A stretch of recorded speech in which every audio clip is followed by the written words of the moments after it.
1 Corinthiயர் 7:15. அவிசுவாசி பிரிந்து போனால் பிரிந்து போகட்டும். இப்படிப்பட்ட விஷயத்தில் சகோதரனாவது சகோதரிகளாவது அடிமைப்பட்டவர்கள் அல்ல, சமாதானமாக இருக்கும்படிக்கே தேவன் நம்மை அழைத்திருக்கிறார். 23. நீங்கள் கிரயத்துக்கு கொல்லப்பட்டீர்கள், மனுஷருக்கு அடிமைகள் ஆகாதிருங்கள். 21. அடிமையாய் நீ அழைக்கப்பட்டிருந்தால் கவலைப்படாதே. நீ சுயாதீனனாக கூடுமானால் அதை நலம் என்று அனுசரித்துக்கொள். 15ஆம் வசனமோ 23ஆம் வசனமோ இவ்விதமாய் சொல்கிறது, மனுஷனுக்கு அடிமை ஆகாதே. குடும்பத்தில் நீ யாருக்கும் அடிமை ஆகிறாத. ஆனால் 21ஆம் வசனம் சொல்கிறது, நீ அடிமையாய் அழைக்கப்பட்டிருந்தால் கவலைப்படாதே. என்னது முரண்பாடாக தெரியுத? குடும்பத்தில் நம்ம நேசிக்கணும், கீழ்ப்படியணும், தாழ்த்தணும், சகிக்கணும், மன்னிக்கணும், எல்லாம் விட்டு கொடுக்கணும், எல்லாம் உண்டு. ஆனால் அடிமையாகிறாத. கணவன் மனைவிக்கு அடிமையாகக்கூடாது, மனைவி கணவனுக்கு அடிமையாகக்கூடாது, பெற்றோர் பிள்ளைகளுக்கு அடிமையாகக்கூடாது, பிள்ளைகள் பெற்றோருக்கு அடிமையாகக்கூடாது, சகோதர சகோதரிகள் ஒருத்தருக்கு ஒருத்தர் அடிமையாகக்கூடாது. இதுதானே குடும்பம். மற்றதெல்லாம் குடும்பத்துக்கு எக்ஸ்டெண்டட் ஃபேமிலி, மற்றதெல்லாம் உறவின் முறையார். குடும்பம்னு சொல்ல முடியாது, உறவின் முறையார். இவங்க தான் குடும்பம். இப்போது நீங்கள் அடிமைகள் ஆகாது. 2 தடவை சொல்லப்பட்டிருக்கு. சமாதானமாக போகிறதுக்கு எவ்வளோ வேணால் விட்டு கொடுத்து தாழ்ந்து போ, சகிச்சுப்போ. ஆனால் அடிமையாயிராத. அடிமையாகிறதுனா என்ன? இயேசுவையே விட்டு விடுற அளவுக்கு அடிமையாயிராத. இயேசுவை தவிர எதை வேணாலும் விட்டு கொடு, உன் மனைவிக்காக, உன் கணவனுக்காக. ஆனால் இயேசுவையே உன் கணவனுக்காக மனைவிக்காக நீ விட்டு கொடுத்தால் நீ அடிமை. இப்போ அதான் பிரச்சனை வந்துடுது. நல்லா ஊழியம் பண்ணிகிட்டு இருந்த ஒரு தம்பி ஒரு குழுவில் ஒரு மேல் நிலையில் ஒரு 2வது ஸ்தானத்தில் இருந்து அந்த குழுவையே வழிநடத்துகிற அளவுக்கு நல்லா சபையிலையும் அவரை பிரசங்கம் பண்ண அனுப்புனாங்க, கிளை சபைக்கெல்லாம் அவரை பிரசங்கம் பண்ண அனுப்புனாங்க. அந்த மாதிரி இருந்துட்டு இருந்த தம்பி திடீர்னு ஒரு பொண்ணை அவர் விரும்பினார். விரும்பினது கூட பெரிய அதை அது ஒரு பக்கம் இருக்கட்டும், விரும்பினது கூட சரி தவறு அதுக்குள்ளே நான் போகலை. அது கிறிஸ்தவ பொண்ணு கிடையாது, ஆண்டவரை அறிஞ்ச பொண்ணு கிடையாது. அப்போ அந்த பொண்ணையாவது கர்த்தருக்குள்ளே நடத்தி அதுக்கப்புறம் கல்யாணம் பண்ணியிருந்திருக்கலாம். அதை கூட நான் ஆதரிக்க மாட்டேன். அது கூட வேறு வழி இல்லாமல் வேறு வழி இல்லைன்னா செய்கிறது. இப்போ அந்த திருமணம் செய்ய முடியாத நிலைமை. எனக்கு முழு விவரம் எனக்கு கிடைக்கல, விஷயம் எனக்கு உறுதியாக தெரியும், ஆனால் காரணங்கள் எனக்கு தெரியல, உள்காரணங்கள். 2 பேரும் ஓடி போயிட்டாங்க. அப்புறம் நண்பர்கள் எல்லாமே பிடிச்சிட்டு வந்துட்டாங்க, மறுபடியும் ஓடி போய் விக்கிரக கோயிலில் போய் அவங்க கல்யாணம் பண்ணிட்டாங்க. ஏன்னா கிறிஸ்தவ கல்யாணம் பண்ணி வைக்க மாட்டாங்க. அரசு பதிவு அலுவலகத்துக்கு போய் கல்யாணம் பண்ணணுன்னா அதுக்கு 21 நாள் காத்திருக்கணும், முறைகள் இருக்குது. அதனால் இவங்க ரொம்ப சுலபம் விக்கிரக கோயிலில் போய் தாலி கட்டினா டக்குன்னு கல்யாணம் முடிஞ்சிடும். விக்கிரக கோயிலில் போய் தாலி கட்டிட்டாங்க. அந்த குழுவே கேவலப்பட்டு போச்சு, இந்த குழுவே பேர் கெட்டு போச்சு. இந்த குழுவில் 2வது ஸ்தானத்தில் இருந்த தம்பி, ஊழியம் செஞ்சுட்டு இருந்த தம்பி, சபையில் பெரிய பாதிப்பு உண்டால். அது பெரிய சபை, அது சர்வதேச ஒரு ஸ்தாபனத்தின் கிளை, பெரிய சபை. அது ஒரு பெரிய இந்த வாலிபர் குழுவில் ஒரு பெரிய சலசலப்பு, பெரிய சர்ச்சை, பெரிய துக்கம். அதை குறித்து ஒரு தப்பான பேர் ஒன்று வந்து விட்டது. ஆனால் கர்த்தர் அவங்கள விட்டுறல. அவங்க அதுக்கப்புறம் பெரிய ஆச்சரியம், அந்த சகோதரி ஆண்டவருக்குள்ளே வந்தாங்க. அப்புறம் அவரும் ஆண்டவரை விட்டுறலன்னு நினைக்கிறேன்.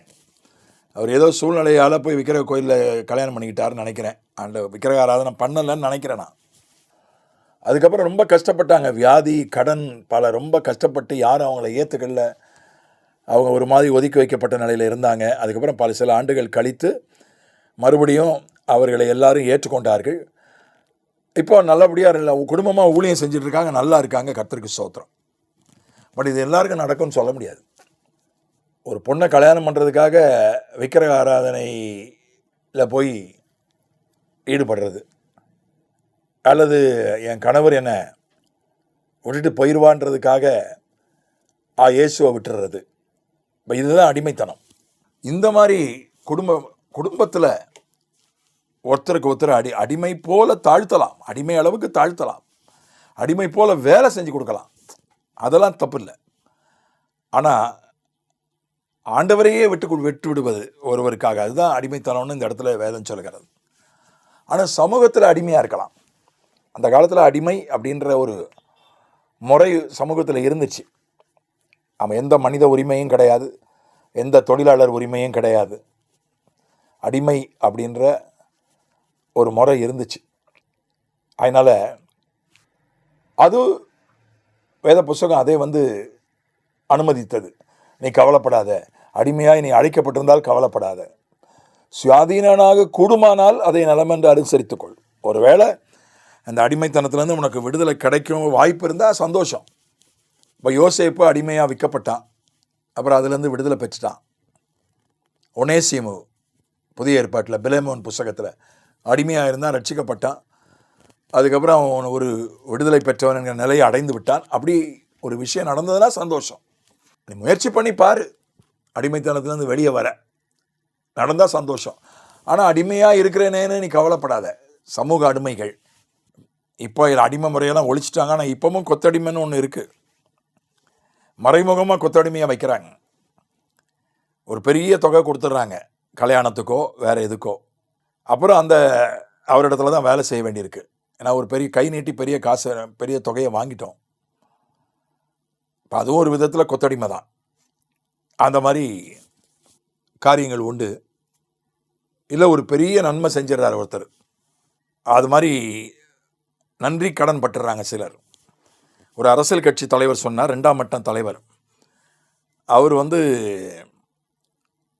தனியாக கட்சி அதுலேருந்து ஒரு பெரிய கட்சியிலேருந்து ஒரு பெரிய தேசிய கட்சியிலேருந்து ஒருத்தர் பிரிஞ்சு போய் சின்னதாக ஒரு கட்சி ஆரம்பித்தார். அவருக்கு பெரிய மக்கள் செல்வாக்கு கிடையாது, ஆனால் ஆரம்பித்தார். இவரும் அவர் பின்னால் போயிட்டார். அவர்கிட்ட கேட்டாங்க, நீங்கள் ஏன் அவர் பின்னால் போனீங்க? இவ்வளோ பெரிய தேசிய கட்சியில் நல்ல இடத்துல 3வது கட்ட தலைவராக இருந்தீங்க, இப்போ 2வது கட்ட தலைவரோடு நீங்கள் போயிட்டீங்க சின்ன கட்சிக்கு, உங்களுக்கு எதிர்காலம் இல்லையா? அவர் சொன்ன ஒரே ஒரு காரணம், நான் அவருக்கு நன்றி கடன் பட்டிருக்கிறேன், ஆகவே நான் அவரோடு போய்த்தான் ஆகணும். இந்த நன்றி கடன் ஒருத்தர் ஏதோ ஒரு பெரிய நன்மை செஞ்சிடறாங்க, அது பெரிய ஆபத்துலேருந்து காப்பாற்றிருப்பாங்க, அதனால் அவர்களுக்கு நன்றி கடன் படும்போது இந்த மாதிரி விஷயங்கள் அவங்க பின்னால் போக வேண்டியிருக்கு. அப்போ அதெல்லாம் சோஷியல் ஸ்லேவரி, சமூக அடிமைத்தனம். அது பரவாயில்லன்னு தான் சொல்லுது, அதை வேத புஸ்தகம் அனுமதிக்கிறது. குடும்பத்தில் தான், ஆனால் இயேசுவை விட்டுறக்கூடாது. சமூக அடிமைத்தனம்ன்று ஜாதிக்காக இயேசுவை விட்டுறக்கூடாது, கட்சிக்காக வேலைக்காக. அதே வேத புஸ்தகம் ஒரு நாளும் என்னை விட நீ யாரை நேசித்தாலும் நீ தகுதி இல்லை, பாத்திரன் அல்ல என்றுதான் வேதம் சொல்கிறது. மற்ற விஷயத்தில் ஓகே. ஒருவர் தன்னுடைய படிக்காத ஒரு டாக்டர் சென்னையில் எங்கள் வீட்டு பக்கத்தில் இருந்தார். எங்களுக்கு நல்ல குடும்ப நண்பர்கள். படிக்காத கிராமத்தை சார்ந்த தன்னுடைய உறவு பொண்ணை கல்யாணம் பண்ணி கொண்டார். காரணம் என்னென்னா, அவங்க அப்பா தான் இவரை படிக்க வச்சார். இவர் நல்லா படிப்பார், காசு இல்லை. அவங்க சொந்தக்காரர் தான் இவரை படிக்க வச்சுருக்காரு. அந்த நன்றி கடனாக அவருடைய மகளை இவர் திருமணம் பண்ணிக்கிட்டார். நல்லா சந்தோஷமாக தான் இருந்தாங்க. இப்போ என் தொடர்பு இல்லை. இப்போ அது பரவாயில்ல,